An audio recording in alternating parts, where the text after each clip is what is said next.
Hey there, hi there, hi diddly do there. Welcome, welcome, welcome on. Alright, now I'm going to read for you the emotional death state, which is related to emotional thought energy. Are you ready? Alright, the emotional death state is what happens when topos, particularly hostile thought forms, whether they exist in reality or are festering inside of someone, or when they attack someone in the real world or trick or otherwise, get fed excessive or otherwise feed excessively on, on mental thought energy, which they need to grow and develop, and decide to feed on, mental thought energy to the point that they consume far too much of it, causing an imbalance in mental thought energy of humans. This is seen as a loss of will and psychological damage that leaves people in a state of torpor, which prevents them from feeling like doing anything, feeling like thinking anything, without it being painful, and loss of interest and appetite, and a gloomy and otherwise and often agitated state, and having a cold, almost distant, thousand-yard stare into space, and coupled with various symptoms that could be seen as insanity. Oh no. That's very bad. Alright now. Yeah, I myself, know what that feels like due to my schizophrenia. But let's move on with that.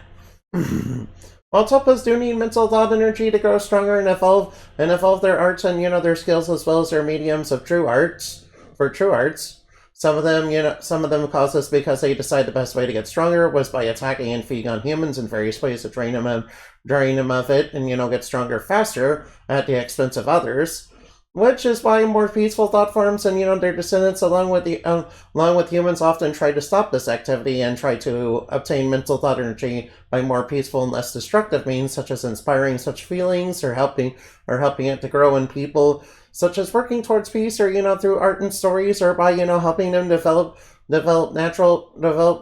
naturally between themselves and humans. Though some often do this in hostile ways as well as and such as causing dangerous world conditions and hostile environments and living as well as living conditions and or demanding worship and praise at the expense and cost of others. Anyway, I hope I was clear enough about all that. Anyway, I thank you for this. I thank you for listening, and you guys are truly the best. I think. Oh yeah. Oh wait. All right. Hold on. Sorry about that. Remember to fly like bat and shine like the moon for weird stuff dreams are made of. Quite literally. That's because I and Amati, I'm born from thought forms.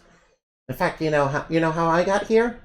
It's because people wanted a hero to save them.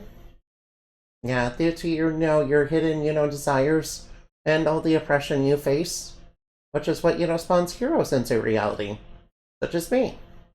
Anyway, thank you. Now, goodbye, goodbye, goodbye.